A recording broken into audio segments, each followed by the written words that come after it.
tá? E ela sempre falava, acho que até falava sem saber, né? Estuda que depois consegue um emprego melhor, uma coisa assim. E meus irmãos, na verdade, sempre estudou bastante. E na faculdade, eu fiz faculdade de Juiz de Fora, engenharia elétrica, cursava lá, me formei lá, mas no final da faculdade eu abri uma empresa com mais 2 amigos na minha sala. Faltava aí 2 anos de formar, abri uma empresa na área mesmo, e estamos trabalhando com isso, com manutenção elétrica, energia solar. Eu sou geneticista, né? Eu formei lá em Juiz de Fora. Falei, você não viu. E a gente estava nessa correria de trabalhar. Eu gostava muito do empreendedorismo, ainda gosto, sou apaixonado pela produção, mas tem alguns desafios que a gente tem que encarar como empreendedor que eu vi que ia ser um obstáculo na minha vida. Eu trabalhava todo dia de 7 da manhã até mais ou menos 11, 10 da noite, e assim, bicho pegando, trabalhava muito. Só que chega uma hora na vida que você fala, eu estou querendo dar uma acalmada, né, procurar uma coisa mais estável, depois a gente tentar ver o que faz da vida. Estava querendo uma família, tinha ideia de casar, estava meio sossegado e vislumbrei no concurso uma oportunidade de fazer isso. Meu irmão na época me chamou, meu irmão era militar. Ele, cara, vai abrir um concurso da Polícia Federal, vamos fazer. Eu não sabia nada de concurso. Olhei o edital, tinha umas matérias que eu tinha atividade, informática, que não tinha nada a ver com a parte de direito, não tinha estudado nada na vida. Mas eu falei para ele, vamos estudar então. Resultado da obra, vendi a empresa que eu tinha, meu sócio na época, tomei um calote aí, violento aí, vendi mesmo uma palavra com Bahia, mas estava disposto a pagar esse preço, estudar, para ver se eu conseguia passar, e assim foi durante 6 meses. 5 meses mais ou menos. A prova era em outubro, a prova era em maio, e em outubro eu vendi empresa para ele. Meu irmão não estudou comigo, pulou fora, desistiu, voltou para o militar mesmo lá, e eu fiquei estudando sozinho. O primo meu, no fim das contas, colou comigo na época lá, a gente ficou estudando.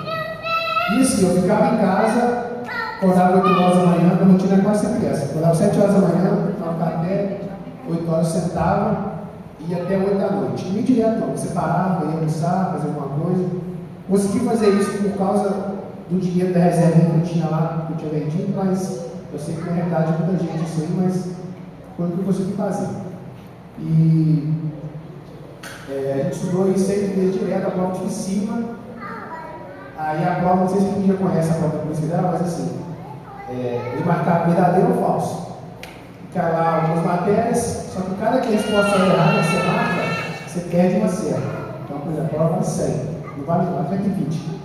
Vamos supor que vale 100. Você chuta 50 questões, chuta tudo. Aí você já acerta 50. E a 50 você vai pro 0. Então, assim, é uma prova que eu vim fazer. E eu estava estudando, fazendo simulado, correndo atrás e tal. Fiz a prova e eu estava com 80 e poucos pontos. Foi uma prova muito boa. Eu fiquei ali entre os 100 primeiros na época. Fiquei muito feliz com o resultado. E depois saiu a redação. Foi muito boa a redação. Aí eu fiz a redação, valia 12, eu precisava tirar no mínimo 6,5. Aí veio a minha nota, 6,25. Eu falei, gente, não é possível. Aí entrei no recurso, pedi 0,25 pontos e nada, não consegui. Então, a prova eu tinha largado tudo para estudar, tinha sido reprovado. Eu fiz junto com a PF e a PRF. Eu passei também na PRF, a prova parecida, tinha uma matéria diferente, um pouquinho diferente ali. Só que nessa prova da PRF eu meio que, vamos dizer assim, menosprezei a parte física, né? Eu sempre fiz esporte, treinei, jogava bola. Aí você tem aquele pensamento de ser metido atleta, né? Não, vou lá que eu vou correr e não vou conseguir. Tinha que correr 2.400 metros em 12 minutos. Aí eu fiz 2.160. Passei todos os testes na corrida, tomei pau. Aí eu via todo mundo lá comemorando, não sei o quê, a luz estava comigo no dia. Aí saiu todo mundo da prova, né? Ela veio correndo, ih, meu bem passou. Eu fiz 2.160. Aí começou, e tal. Aí eu fui 2.160. Não sei o quê. Aí eu entendeu 2.600. Aí foi meu, eu passei. Aí a gente ficou mal, voltando para casa. Enfim. Aí fiquei mal em casa. não deu certo, não foi dessa vez. E meu pai é mecânico, né? Eu nasci na oficina mecânica, desde pequeno eu trabalhei na oficina. E eu falei assim, vou ficar no ramo do meu pai aqui, vou mexer com peça, eu gostava de autopeça, também de pessoa querer correr atrás do celular, fiz um bocado de cartão, comprei um monte de coisa lá, e comecei a vender peça do meu pai. Nessa época eu já namorava com a Luz, que é uma pessoa que me apoiou muito durante esse processo, e ela me motivou, vamos estudar, vai vir prova nova aí, abriu a prova de Minas e a prova do Amazonas. Então vamos, vocês estudam comigo? Vamos estudar. Aí estudou comigo, a gente fez a prova de Minas. A prova de Minas vale 60 pontos, que é o período que eu fiz hoje. Ela valia 60, 80, não sei, 80 pontos, não sei. Mas eu fiz uma nota até 35, valia 60, eu tirei 36. Cara, desisti. Essa aí não vai dar não. Aí, porque foi muito baixa, a média geralmente é 80%. Vamos para o Amazonas. Vamos para o Amazonas, nós dois passamos no Amazonas. A gente ficou, não sei quem sabe, a gente morou lá 6 meses, a gente foi com informação lá da polícia, eu para o investigador e ela para a escrivã. O salário lá é bom, melhor do que aqui até. A gente ficou lá 6 meses na capital do Amazonas, Manaus. Eu não gostei muito da cidade, mas nosso concurso era para o interior do Amazonas. A gente ia lá para Coari, Parintins, Tepé, Tabatinga. De Manaus para lá é 5 dias de barco, 4 dias de barco, lá não tem estrada. É um estado bem diferente desse contexto. E nesse meio tempo, a gente terminou com chamação lá. O governador enrolou o pessoal, tem mais de um ano que a gente fez essa prova, até hoje enrolou o pessoal, a gente voltou para casa. Quando a gente voltou para cá, nesse meio tempo e tal, a gente viu que na Polícia Civil aqui a nota foi baixíssima para o carro que eu fiz de primeiro. Então, assim, o primeiro colocado tinha 41, eu tinha feito 36, estava meio que desistindo da vida. Mas, por obra do destino, a gente sabe que Deus ele tem criado todo o nosso processo aí, deu certo. Também posto em concurso em julho do ano passado, tipo, morei em BH, voltamos para cá, e hoje estou aqui, graças a Deus. E assim, o objetivo do testemunho aqui não é questão de, Moisés fez um monte de prova, passou, não é isso. É porque assim, só quem está correndo atrás, estudando, sabe o quanto é difícil passar no concurso. Quem não entende, às vezes fala, cara, você só estuda, como se nós só estudávamos nesse básico, mas não é. Então assim, a mensagem que hoje é: corre atrás dos seus planos, todo dia eu acordar, pedir muito a Deus para me ajudar. E é engraçado pensar nisso, porque nas provas que você vai mais confiante, até a hora, né? Até a hora você está na prova, você ficou se deitando assim, eu vou lá, vou arrebentar na prova. Foi o que aconteceu comigo, as duas provas que eu fiz da Polícia Federal e do Governo Federal. Fiz, não passei. E na que eu menos esperava, eu pedi a Deus para me ajudar, para que desse certo e tal, e deu certo, assim. Foi, com certeza, hoje a gente para, conversa e vê que das que eu fiz, foi a melhor possibilidade. E eu devo isso a Deus, agradeço por isso. Então, assim, o pessoal que está agora atrás, vamos continuar firme, forte. Eu sou só um dos muitos concurseiros aí da PV, tem um monte aqui que até acho que mais experiência tem para falar, mas é isso, fazer a parte, pedir a Deus que Ele ajuda e Ele abençoa o que a gente quer e vai atrás.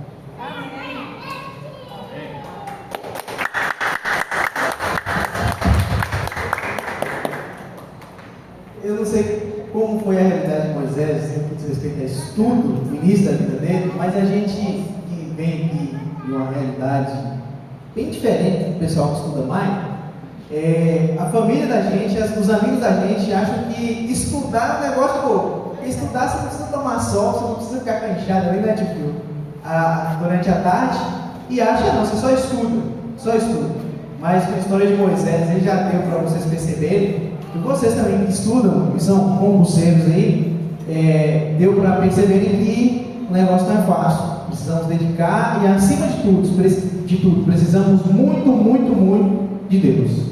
Tudo só acontece da forma que Deus quer. Se Moisés fosse escolher, com certeza ele não estaria aqui com a gente agora. Mas Deus fez com que tudo se encaixasse para que hoje ele estivesse com a gente. E hoje está aqui Moisés da Luz. Nós daremos continuidade e agora nós ouviremos uma música especial cantada por Rebeca.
Amém.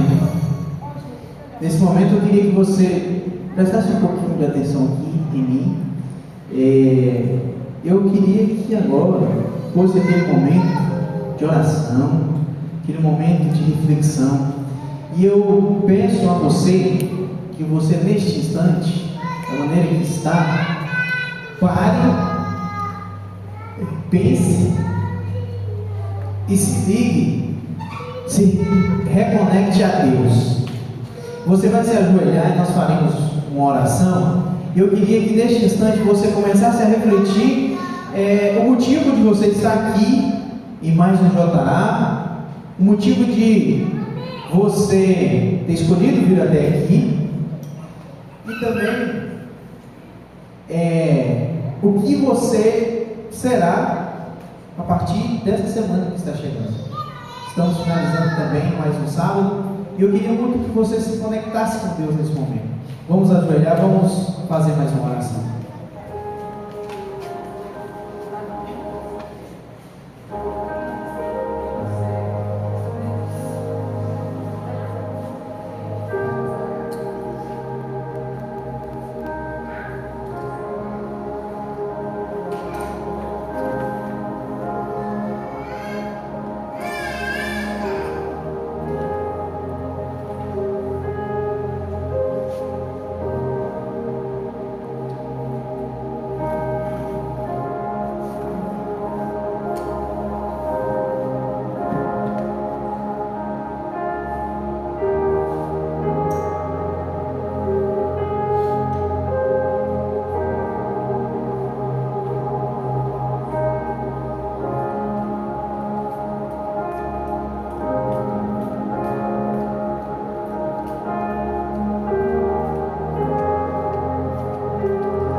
Sem imaginar que todas as vezes que estamos aqui na tua casa, o Senhor nos dá mais uma oportunidade de se conectar com o Senhor, Pai.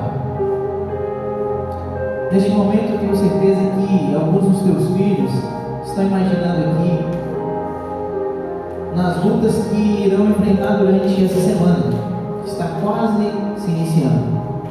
Da mesma forma, estão pensando aqui também em pessoas as quais estão talvez sofrendo por algum problema de saúde, e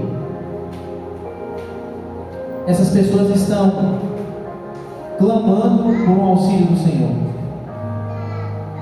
E é por isso que neste momento nós usamos esse tempo para nos conectarmos ao Senhor e pedimos ao Senhor encarecidamente que, mesmo sem merecermos, o Senhor possa atender as nossas orações da maneira que o Senhor quer, Pai. O Senhor atenda as nossas necessidades da maneira que o Senhor quer. E que agora, neste instante, possamos verdadeiramente entender que nossa semana só é boa, que nossos dias só são bons quando estamos ligados a Ti. Obrigado pela história que foi contada aqui. Obrigado porque o Senhor cuidou de tudo para que essa família estivesse aqui hoje. Obrigado pela música que foi cantada. Obrigado por teus filhos, papai. Nós finalizamos essa oração pedindo e agradecendo em nome de Jesus.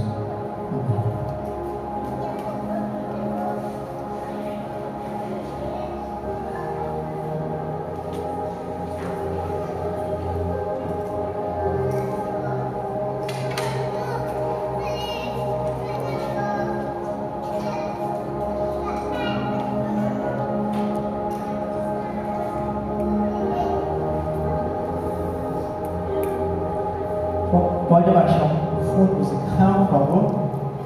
Nós chegamos na nossa parte final do JA. E como vocês já conheceram, né? Sempre a gente faz aqui nosso quadro, o quadro mais famoso aqui do JA, né? O Pó de Cristo. E hoje o Pó de Cristo, ele foi preparado com muito carinho a todos nós que estamos aqui, de uma maneira que nós podemos nos questionar ou pelo menos raciocinar, desenvolver um raciocínio sobre a eficiência de Deus, sobre será que Deus realmente ele foi eficiente na criação? Será que tudo é literal? Será que esse negócio de ciência e religião, isso aí encaixa um com o outro? Será que são institutos totalmente independentes? E pensando nisso, pensando em um ambiente acadêmico que a maioria de nós aqui enfrentamos, que eu escolhi para estar aqui com a gente, mais uma pessoa que talvez vocês não conheciam. Conhecemos aqui o Moisés, perito, concurseiro, né, pai de família, né, Moisés? E agora eu vou apresentar para vocês a bióloga Lourdes. E eu queria convidar ela aqui, que ela hoje é celebridade aqui em nosso meio. Lourdes, para vocês que não sabem, agora estão sabendo, Lourdes ela é bióloga, Lourdes ela é professora, amante da ciência, Lourdes ela é uma pessoa muito, extremamente inteligente. Eu já tive assim, a oportunidade de conversar com ela um pouquinho sobre assuntos relacionados à ciência, à biologia, e eu vi que Lourdes realmente ela é, sim, compatível a Moisés, né? Eles foram feitos realmente um por outro. Antes de a gente começar o nosso papo aqui, Lourdes, eu queria fazer uma pergunta pro pessoal, assim, só para a gente conseguir entender como é que está aqui esse nosso ambiente. Quem aqui que possui alguma formação, quem aqui já estudou ou está estudando, eu queria que levantasse a mão. E eu estudando, eu digo, não ensino médio, que a gente vai encaixar ensino médio também, mas faculdade, quem aqui é formado, pode levantar de pé, que eu sei. Vitão está ali na área, Stefan, Taylor. E eu queria que vocês falaram que estão enfrentando no ambiente de faculdade, começassem a refletir sobre aqueles momentos que vocês, assim como eu, nós enfrentamos ao lidar com pessoas que talvez não tinham ali, ou têm ali, a mesma fé que a gente tem. E pessoas que muitas vezes questionaram assuntos bíblicos que nos deixaram assim, pelo menos chateados. Eu sei que tem aqui também pessoas que eu conheço da história particular que passaram e passam por isso, até mesmo no ensino médio. E eu achei importante a gente trazer esse tema para falar aqui hoje, não como uma forma a esclarecer todas as dúvidas, não nesse sentido, mas no sentido de que estamos todos no mesmo barco, todos somos questionados, todos algum momento já paramos e refletimos sobre os assuntos assim, talvez mais complicados da Bíblia, ou talvez que sejam mais complicados, mas que não são tão abordados. E a ideia aqui é que todos compartilhem do mesmo pensamento. Então por isso eu peço a você, que talvez está conversando aí, que preste bastante atenção no que será falado aqui agora. E se você tiver alguma experiência, alguma pergunta, alguma história a contar, que você levante a mão e tenha uns minutinhos para falar. E como eu já fiz aqui a introdução da nossa amiga, irmã e bióloga Lourdes, eu vou passar para ela a palavra um pouquinho, que ela vai falar um pouquinho sobre a vida dela. Antes de a gente começar, só queria que você falasse um pouquinho de sua formação, né? Quando você formou, quando você terminou o ensino médio, começou a formação e tal, e aí a gente entra diretamente no assunto. Oi, gente. Oi. Nossa, Deus, eu tenho muito ensino médio, vou falar então da minha formação assim, no contexto do porquê eu amo esse tema, falar sobre esse tema. Eu estudei em escola adventista a maior parte do meu tempo. Vocês vão entender porque eu estou falando essa informação. Então eu estava sempre, de certa forma, meio cristão no final de semana e durante a semana. Beleza. É meio que uma bolha, né? Digamos assim. Aí passei na Universidade Federal, com muitas opiniões dos irmãos da igreja, né? De que na Federal eu ia me perder e muitas outras opiniões aí. E fui para um curso da área de biológicas ainda, que é um curso que se discute muito a vida, o sentido da vida, que que é muito quadrado você pensar que o sentido da sua vida é atrelado a um Deus, que você deve obediência a um Criador. É extremamente quadrado falar isso, né? Porque olha quanta vida a gente tem, quanta coisa a gente pode viver. Então eu cheguei na faculdade, estava tudo certo, tudo bem, até eu chegar, acho que foi no 4º período, eu tive a disciplina de evolução. Então eu fiz faculdade lá em Juiz de Fora também, onde eu conheci o Moisés. Eu sou de Montes Claros, na verdade, mas fui pra lá estudar. Eu tive essa disciplina de evolução e de repente, tudo aquilo que eu escutei na escola adventista a vida inteira e na escola sabatina, estava sendo meio que derrubado ali mesmo pelo professor. E ele falava muita coisa que fazia sentido e que ele tinha prova do que ele estava falando. E não é aquela coisa assim, como todo mundo pensa que o professor fala assim, o homem veio do macaco. Gente, nenhum evolucionista fala isso. A gente é que passa vergonha falando que eles falam isso, né? Então ele falava muita coisa que estava provada. E eu falei, agora, o que eu vou fazer com o que eu sei, né? E o que eu vou fazer com essas informações? Foi quando eu tive mesmo assim um baque, eu acho, na minha fé.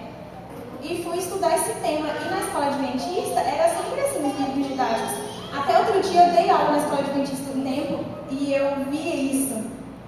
Evolução é uma grande bobeira, assim, resumindo, né? Evolução é uma grande bobeira. A verdade mesmo é que Deus criou Adão e Eva e é isso aí. Então eu cheguei na faculdade com essa informação. Então eu falei, agora eu preciso ir atrás, né? E descobri que, enfim, a gente pode sim ser cientista, a ciência não é inimiga de Deus. A ciência, inclusive, é um instrumento lindo que Deus usa o tempo inteiro para a gente ter conforto, bem-estar aqui na Terra. Então, essa é a minha formação. Eu formei em 2021, no meio da pandemia. Comecei, assim, um mestrado e aí a gente entrou nessa loucura de concurso, e fomos para Manaus. Então, assim, dei aula já na escola adventista há um tempo, eu amava o ensino médio. Aí chegamos aqui e agora eu sou concurseira. Mas é isso, eu amo esse tema assim, e o Leif me chamou para falar e pode me contar, que eu não importa.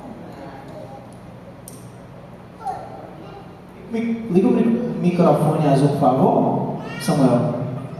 Só para ficar mais fácil para a gente.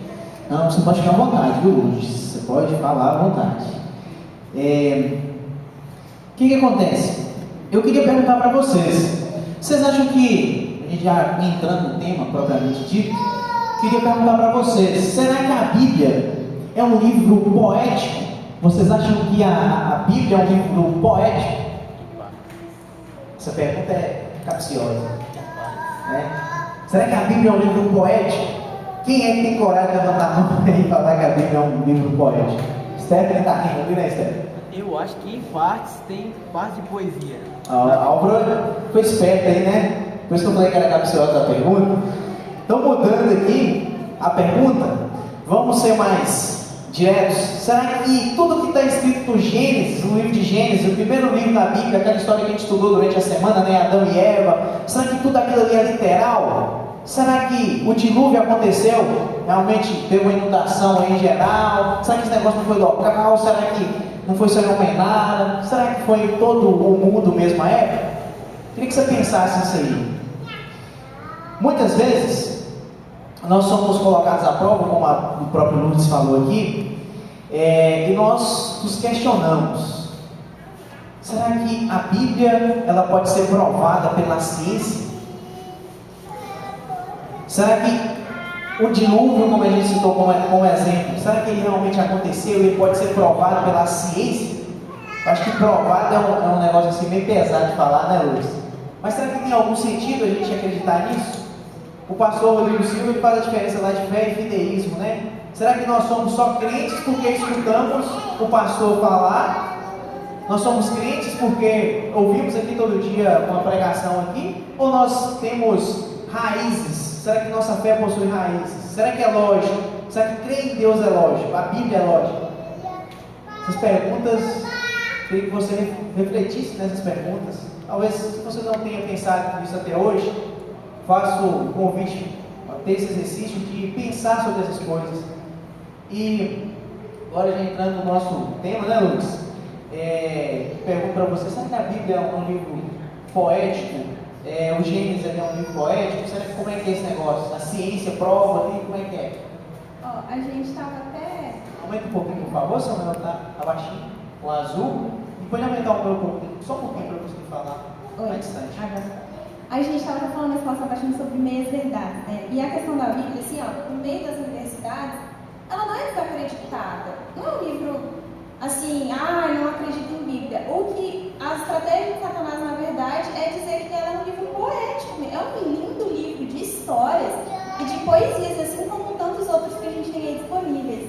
Então, o nosso desafio como cristãos é achar ali fundamentação para que ela não é só poética, ela tem coisas literais e bem literais. E aí a gente tem algumas coisas que são fáceis, talvez, ali na parte das profecias, aí você comparar a história com a história que está falando na Bíblia e faz sentido. Mas é legal quando a gente pensa no Velho Testamento, que muitas vezes é tão atacado, especialmente o Gênesis, que eu sinto que é tão pouco falado, mas no Gênesis está assim, o resumo de tanta coisa importante e essencial para a gente hoje, e se não houvesse a criação, nunca haveria a queda, depois o plano da redenção não seria necessário. Então nossa referência, ela começa no Gênesis. Ele precisa ser estudado, ele precisa ser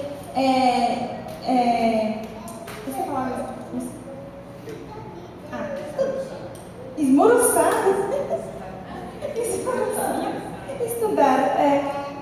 Ali no Gênesis a gente tem acontecimentos de consequências planetárias. Então, a criação, ela foi a criação do planeta inteiro. O dilúvio atingiu o planeta inteiro. E em algumas partes da Bíblia, a gente não vê essa abrangência mundial. Né? Aconteceu lá, naquela terra lá de Jesus, ou aconteceu aqui. E não, no Gênesis a gente vê o contexto mundial. É por isso que é tão importante a gente estudar ele e entender que a ciência, gente... Primeiro que ciência, as pessoas falam assim, a ciência... A ciência nem é uma pessoa, a ciência não é uma instituição. A ciência é formada por cientistas. Eu sou uma cientista. Uma pessoa que é ateu também pode ser cientista, mas não existe, sabe? Não existe esse lugar de você demonizar a ciência. Inclusive, eu até trouxe aqui, lá em Daniel 1,17, cita ali Daniel e seus amigos que eram instruídos na ciência, e isso fez eles se destacarem. Então, talvez a gente nem teria essa história de Daniel se ele não fosse uma pessoa de destaque lá, sabe? O rei ia fazer aquele alvoroço, aquela coisa toda, se ele fosse simplesmente um escravo qualquer de canto, assim. Então, é importante que a gente entenda e, assim, entender os mecanismos científicos por trás dos acontecimentos bíblicos não precisa tirar Deus da jogada. Só mostra que as coisas, elas têm coerência, sabe? E a gente pode brincar um pouco, tentar entender. E isso aí liga um alerta também para a nossa vida, porque, pelo menos no contexto no qual eu vivi, muitas vezes as pessoas diziam o seguinte: não, tem coisa que você não precisa estudar, tem coisa que você não deve estudar, porque você não precisa entender. Então, como tem já ouvi coisa... muito, isso é um absurdo eu falar sobre ciência, já ouvi muito. As pessoas sempre acharam que é um absurdo você tentar pesquisar e conseguir angariar provas que o dilúvio aconteceu. E aí a gente já começa a entrar em um tema, Luiz, sobre as implicações científicas em eventos que aconteceram na história. Eu paro e penso, se um dilúvio global, ele realmente aconteceu, algum vestígio ele teve que deixar.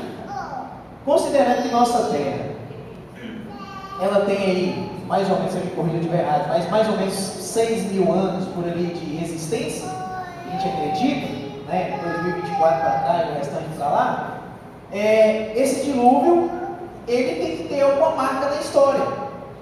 E pensando nisso, automaticamente nos faz, né, como, além de sermos seres humanos, mas sermos seres humanos racionais, nos faz pensar e tentar estudar e entender quando foi que aconteceu isso e se tem alguma coisa que prova que isso aconteceu.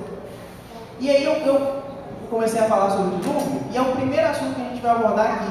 Nós vamos abordar dois assuntos, essencialmente. Mas o primeiro assunto que a gente vai abordar aqui é sobre a história da Arca de Noé, sobre a história do dilúvio. Eu não vou contar a história, porque senão a gente vai perder muito tempo, todo mundo já sabe como é que foi a história da Arca de Noé. Mas, eu particularmente já fiz alguns questionamentos sobre isso. Interessante que quando você me mandou o material para a gente dar uma olhada, para decidir o que falar aqui, Eu já tinha questionado algumas coisas, e o seu próprio material você já vem respondendo. E eu vou tomar a liberdade de questioná-lo, já em cima das suas respostas aqui. Eu queria que você pensasse comigo. Um dos questionamentos é o seguinte: gente, vocês já pararam para pensar que todo animal que existe hoje, ele veio de uma linhagem, pelo menos uma linhagem, que passou lá pela Arca de Noé? Ou seja, todo animal